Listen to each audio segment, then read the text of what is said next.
भारत में शायद ही कोई ऐसा व्यक्ति हो जिसने अपने जीवन में किसी बुजुर्ग व्यक्ति को ना देखा हो।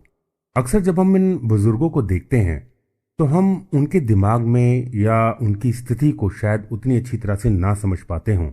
ये जो कहानी है, इस कहानी को मुंशी प्रेमचंद ने कई साल पहले लिखा, लेकिन मेरा यकीन मानिए इस कहानी को पूरी तरह से सुनने के बाद कहीं ना कहीं आप भी इससे पूरी तरह से जुड़ पाएंगे, इसके किसी ना किसी किरदार से अपने आप को जुड़ा हुआ पाएंगे। तो चलिए शुरू करते हैं ये मुंशी प्रेमचंद द्वारा लिखी हुई कहानी बूढ़ी काकी। और ये कहानी आप सुन रहे हैं मेरे यानी अशोक त्रिपाठी की आवाज में। बूढ़ी काकी के जीवन में जिह्वा स्वाद के सिवा और कोई चेष्टा शेष न थी और ना ही अपने कष्टों की ओर आकर्षित करने का रोने के अतिरिक्त कोई दूसरा सहारा था। समस्त इंद्रियां, नेत्र, हाथ और पैर जवाब दे चुके थे। पृथ्वी पर पड़ी रहती और घर वाले कोई बात उनकी इच्छा के प्रतिकूल करते, जैसे भोजन का समय टल जाता या उसका परिमाण पूर्ण न होता अथवा बाजार से कोई वस्तु आती और ना मिलती तो ये रोने लगती। उनका रोना सिसकना साधारण रोना न था, वे गला फाड़ फाड़ कर रोती थीं। उनके पतिदेव को स्वर्ग सिधारे कालांतर हो चुका था। संतानों में एक भी जीवित न था। अब एक भतीजे के अलावा और कोई नहीं था। उस भतीजे के नाम उन्होंने अपनी सारी संपत्ति लिख दी। भतीजे ने सारी संपत्ति लिखाते समय खूब लंबे चौड़े वादे किए, किंतु वे सभी वादे केवल कुली डिपो के दलालों द्वारा दिखाए हुए सब्ज बाग थे। यद्यपि उस संपत्ति की वार्षिक आय 150-200 रुपए से कम न थी, तथापि बूढ़ी काकी को पेट भर भोजन भी कठिनाई से मिलता था। इसमें उनके भतीजे पंडित बुद्धिराम का अपराध था या उनकी अर्धांगिनी श्रीमती रूपा का, इसका निर्णय करना सहज नहीं। बुद्धिराम स्वभाव के सज्जन थे, किंतु उसी समय जब तक उनके कोष पर आंच न आए। रूपा स्वभाव से तीव्र थी, लेकिन ईश्वर से डरती थी। अतएव बूढ़ी काकी को उसकी तीव्रता उतनी ना खलती जितनी बुद्धिराम की भलमन साहत। बुद्धिराम को कभी कभी अपने अत्याचार का खेद होता था। विचारते कि इसी संपत्ति के कारण मैं इस समय भला मानुष बना बैठा हूं।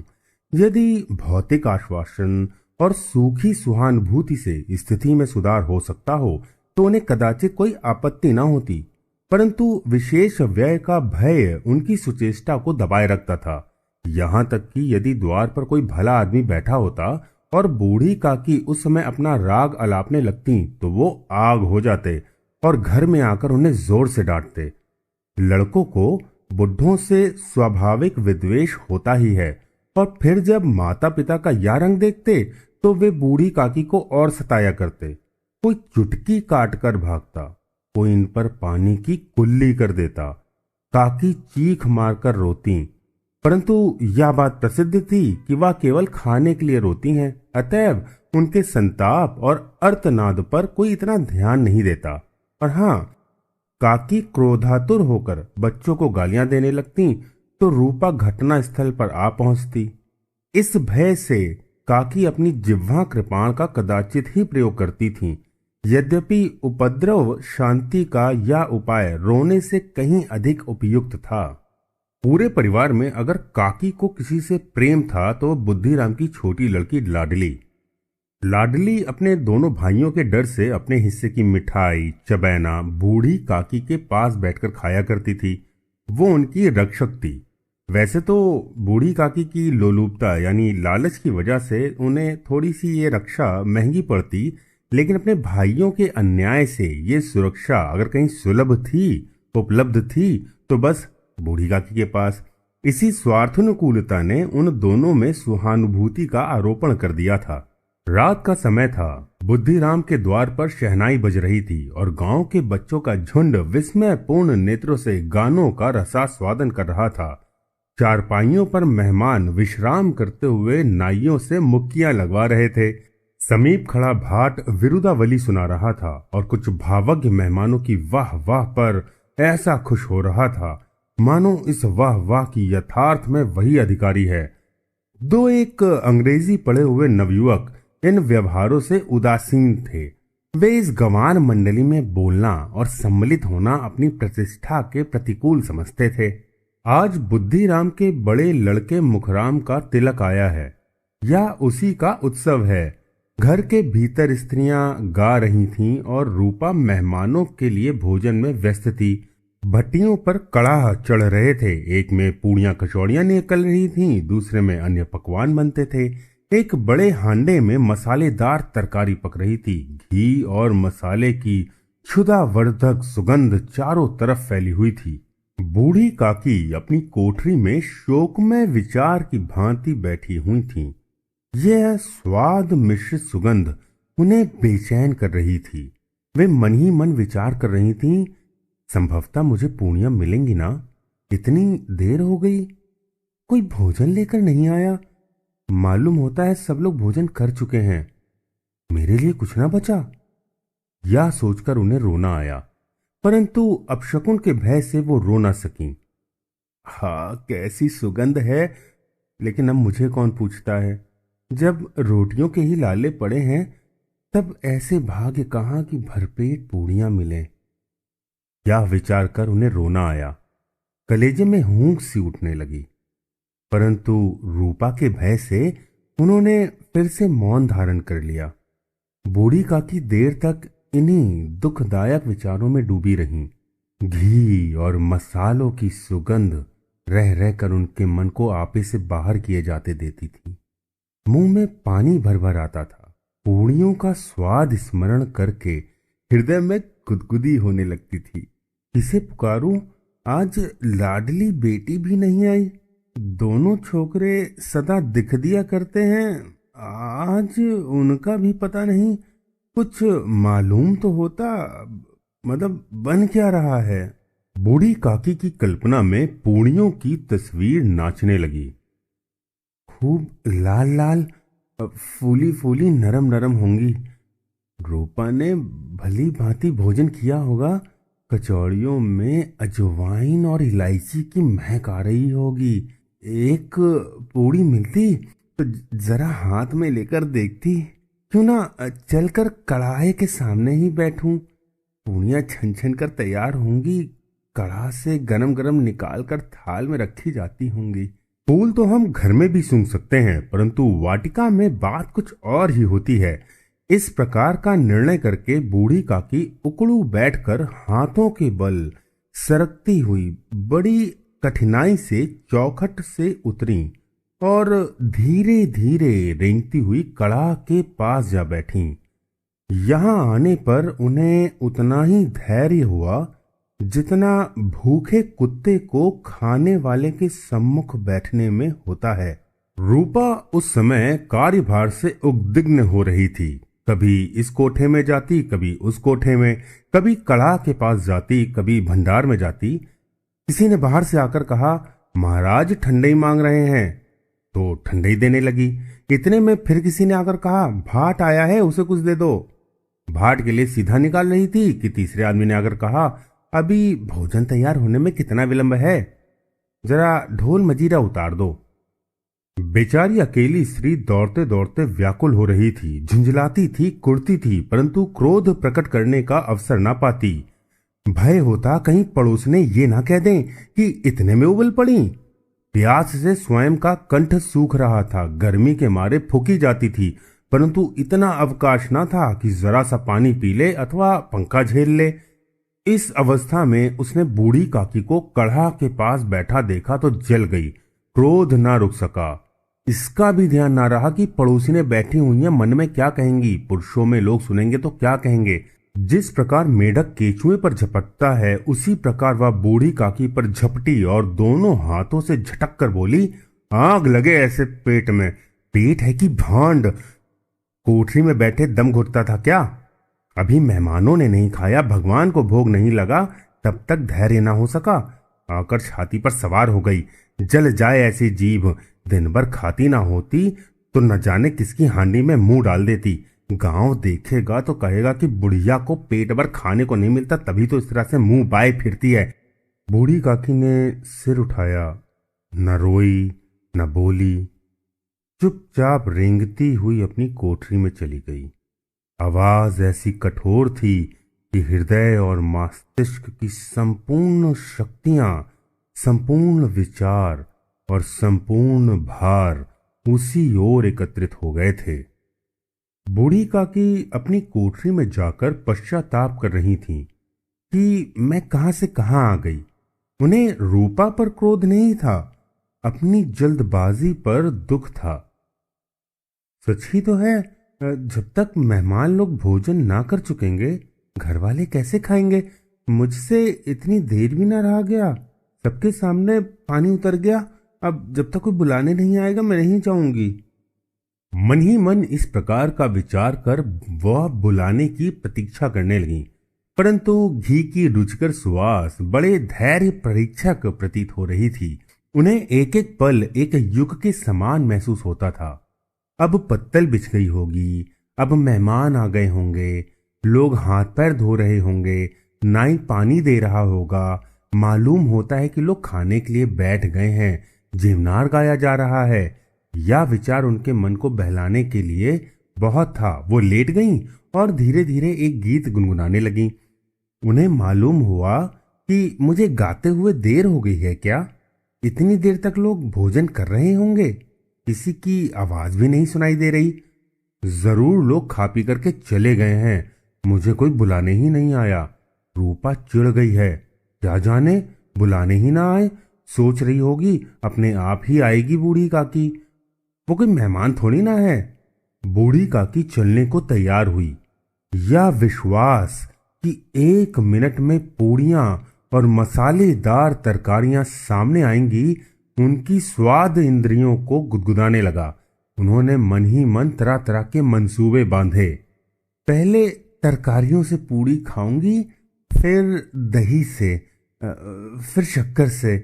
कचौड़ियां तो रायते के साथ ज्यादा मजेदार लगेंगी। कोई चाहे बुरा माने भला माने, मैं तो मांग मांग कर खाऊंगी। ज्यादा से ज्यादा क्या होगा, लोग कुछ कहेंगे, लेकिन इतने दिन बाद पूड़ियां मिल रही हैं तो मैं क्या खाली मुंह जूठा करके ही उठ जाऊंगी।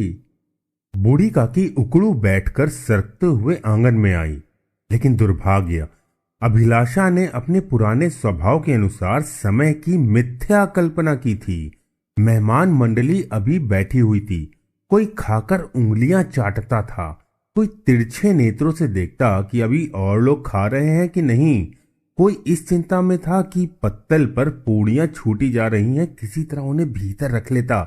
कोई दही खाकर चटकारा करता, लेकिन दूसरा डोना मांगने से संकोच करता। इतने में बूढ़ी काकी रेंगती हुई उनके बीच में आ पहुंची। कई आदमी चौंक कर खड़े हुए, पुकारने लगे, अरे बुढ़िया कौन है, यहां कहां से आ गई। अरे किसी को छू ना ले।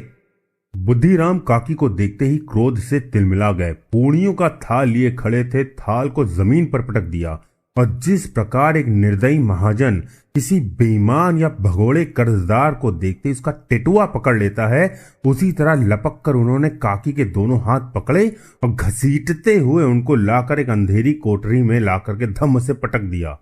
आशा रूपी वाटिका लू के एक झोंके में विनष्ट हो गई। मेहमानों ने भोजन किया, घर वालों ने भोजन किया, बाजे वाले धोबी चमार सभी भोजन कर चुके थे, परंतु बूढ़ी काकी को किसी ने नहीं पूछा। बुद्धिराम और रूपा दोनों ही बूढ़ी काकी को उनकी निर्लज्जता के लिए दंड देने का निश्चय कर चुके थे। उनके बुढ़ापे पर, दीनता पर, हत्वज्ञान पर किसी को करुणा न आई। अकेली लाडली ही उनके लिए कुढ़ रही थी। लाडली को काकी से अत्यंत प्रेम था। बेचारी भोली लड़की थी, बाल विनोद चंचलता की उसमें गंध तक ना थी। दोनों बार जब उसके माता पिता ने काकी को निर्दयता से घसीटा तो लाडली का हृदय ऐंठ कर रह गया। वो झुंझला रही थी कि हम लोग काकी को क्यों नहीं पूड़ियां खिला देते।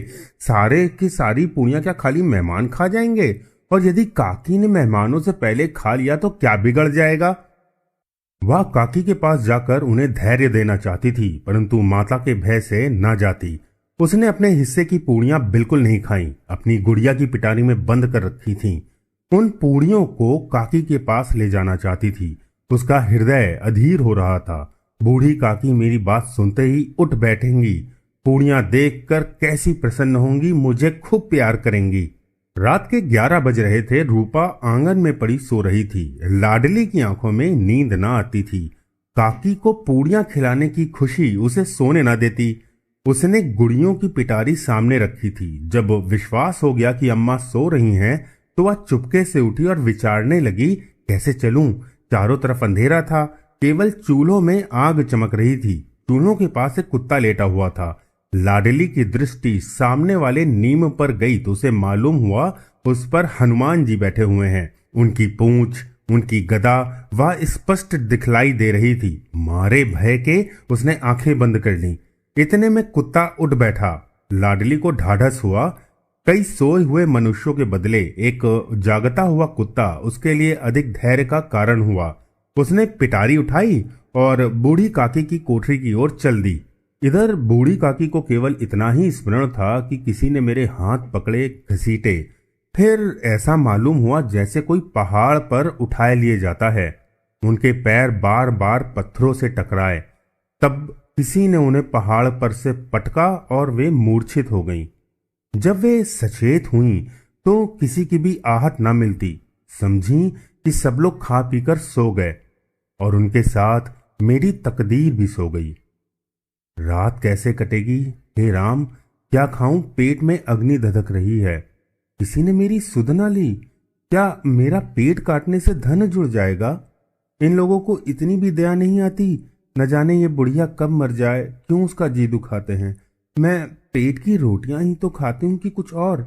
इस पर यह हाल कि मैं अंधी, मैं अपाहिज ठहरी, ना कुछ सुनूं ना बूझूं। यदि आंगन में चली गई तो क्या बुद्धि राम के इतना कहते ना बना कि काकी अभी और लोग खा रहे हैं, आप थोड़ी देर बाद आ जाना।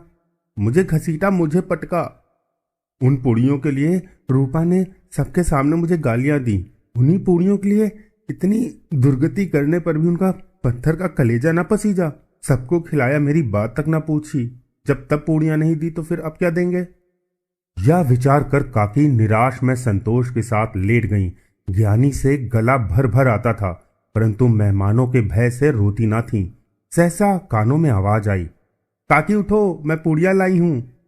काकी ने लाडली की बोली पहचानी, चटपट उठ बैठी।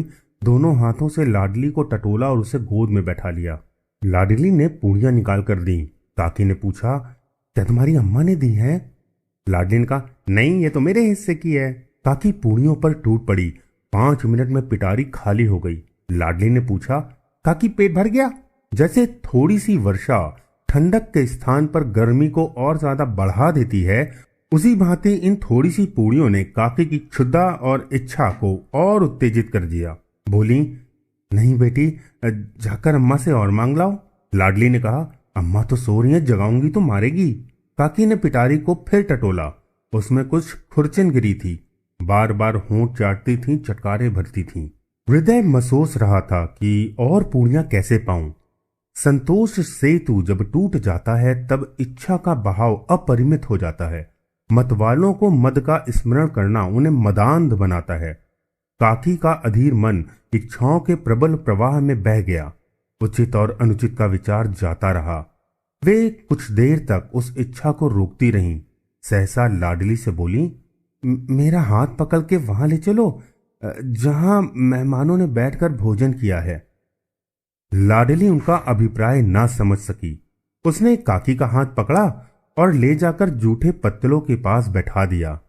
दीन क्षुधातुर हत ज्ञान बुढ़िया पत्तलों से पूड़ियों के टुकड़े चुन चुनकर भक्षण करने लगी। ओह, दही कितना स्वादिष्ट था, कचौड़ियां कितनी सलोनी, खस्ता कितना सुकोमल। काकी बुद्धिहीन होते हुए भी इतना जानती थीं कि मैं वह काम कर रही हूं जो मुझे कदापि न करना चाहिए। परंतु बुढ़ापा तृष्णा रोग का अंतिम समय है, जब संपूर्ण इच्छाएं एक ही केंद्र पर आ जाती हैं। बूढ़ी काकी में यह केंद्र उनकी स्वादेंद्रियां थीं। ठीक उसी समय रूपा की आंख खुली। उसे मालूम हुआ कि लाडली मेरे पास नहीं है। वह चौंकी, चारपाई के इधर उधर ताकने लगी कि कहीं नीचे तो नहीं गिर पड़ी। उसे वहां ना पाकर वो उठी तो देखती है कि लाडली जूठे पत्तलों के पास चुपचाप खड़ी है और बूढ़ी काकी पत्तलों पर से पूड़ियों के टुकड़े उठा उठाकर खा रही है। रूपा का हृदय सन्न हो गया। किसी गाय की गर्दन पर छुरी चलते देखकर उसकी जो अवस्था होती, उस समय बिल्कुल वैसी ही अवस्था हुई।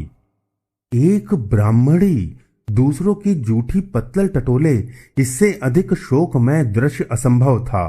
पूर्णियों की कुछ ग्रासों के लिए उसकी चचेरी सास एक ऐसा निकृष्ट कर्म कर रही है, यह वह दृश्य था जिसे देखकर देखने वालों के हृदय कांप उठते। ऐसा प्रतीत होता मानो जमीन रुक गई, आसमान चक्कर खा रहा है, संसार पर कोई आपत्ति आने वाली है। रूपा को क्रोध न आया। रूपा के सम्मुख क्रोध कहां, करुणा और भय से उसकी आंखें भर गईं। इस अधर्म का भागी कौन है? उसने सच्चे हृदय से गगन मंडल की ओर हाथ उठाकर कहा, परमात्मा, मेरे बच्चों पर दया करो, इस अधर्म का दंड मुझे मत दो, नहीं तो मेरा सर्वनाश हो जाएगा। रूपा को अपनी स्वार्थपरता और अन्याय इस प्रकार प्रत्यक्ष रूप में कभी ना दिखे थे। वह सोचने लगी, हाय, मैं कितनी निर्दयी हूं, जिसकी संपत्ति से मुझे 200 रुपए की आय हो रही है, उसकी यह दुर्गति, और वो भी मेरे कारण। हे दयामय भगवान, मुझसे बहुत भारी चूक हुई है, मुझे क्षमा करो। आज मेरे बेटे का तिलक था, सैकड़ों मनुष्यों ने भोजन पाया, मैं उनके इशारों की दासी बनी रही, अपने नाम के लिए सैकड़ों रुपए व्यय कर दिए, परंतु जिसकी बदौलत हजारों रुपए खाए, उसे इस उत्सव में एक भरपेट भोजन न दे सकी। रूपा ने दिया जलाया, अपने भंडार का द्वार खोला और एक थाली में संपूर्ण सामग्रियां सजाकर बूढ़ी काकी की ओर चली। आधी रात जा चुकी थी। आकाश पर तारों के थाल सजे हुए थे और उन पर बैठे देवगण स्वर्गीय पदार्थ सजा रहे थे, परंतु उनमें से किसी को वह परमानंद प्राप्त ना हो सकता था जो बूढ़ी काकी को अपने सम्मुख थाल देखकर प्राप्त हुआ। रूपा ने कंठारुद्ध स्वर में कहा, काकी उठो, भोजन कर लो। मुझसे आज बहुत बड़ी भूल हुई, उसका बुरा ना मानना। परमात्मा से प्रार्थना कर दो कि वह मेरा अपराध क्षमा कर दें। भोले भाले बच्चों की भांति जो मिठाइयां पाकर मार और तिरस्कार सब भूल जाते हैं, बूढ़ी काकी वैसे ही सब भुलाकर बैठी हुई खाना खा रही थीं। उनके एक एक रोए से सच्ची सदिच्छाएं निकल रही थीं और रूपा बैठी स्वर्गीय दृश्य का आनंद लेने में निमग्न थी। तो आप सुन रहे थे मुंशी प्रेमचंद द्वारा लिखी हुई कहानी बूढ़ी काकी, मेरे यानी अशोक त्रिपाठी की आवाज में। इस कहानी के बारे में मैं कोई मोरल ऑफ द स्टोरी या ऐसा मैं कुछ भी नहीं बोलूंगा। मैं आपसे जानना चाहता हूं कि इस कहानी को सुन करके वो पहली चीज आपके दिमाग में क्या आई, उसे आप कमेंट में जरूर बताएं। मैं मिलता हूं आपको किसी और वीडियो में किसी और कहानी के साथ। तब तक के लिए अल्प विराम।